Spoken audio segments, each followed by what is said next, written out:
In today's video, I'm going to teach you how to access the Beehiiv API. If you're looking to integrate your newsletter with other tools, automate tasks, or pull analytics into your own dashboards, the Beehiiv API is the doorway to making that happen. We'll keep it simple and make sure you know exactly where to find your API access inside the app, along with a few best practices to keep things secure. Start on your Beehiiv dashboard. This is your home base for everything related to your publication. If you manage more than one publication, make sure the correct one is selected before you continue, because settings are tied to the publication you're currently viewing. Taking a second to confirm this now will save you confusion later, especially if you plan to use the API in production. Next, look to the bottom left corner of the interface and click Settings.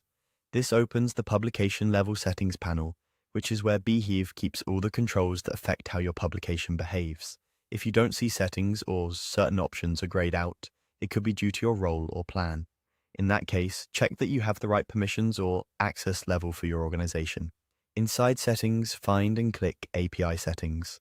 This is the page dedicated to your API access. Here, you'll typically see options related to your tokens or keys, along with links or references to documentation.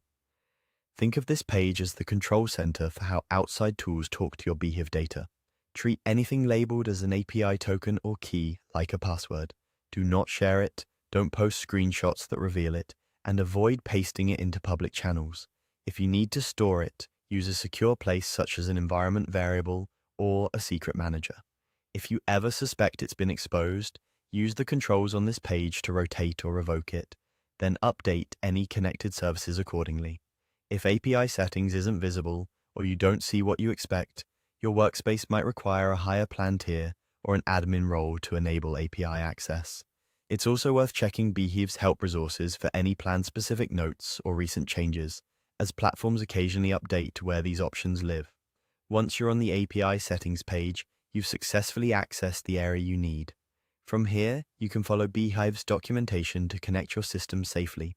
Remember to observe rate limits, keep keys private, and test in a controlled environment before deploying any integration broadly. That's all there is to it. Open your dashboard, head to Settings on the bottom left, and select API Settings. You're ready to build.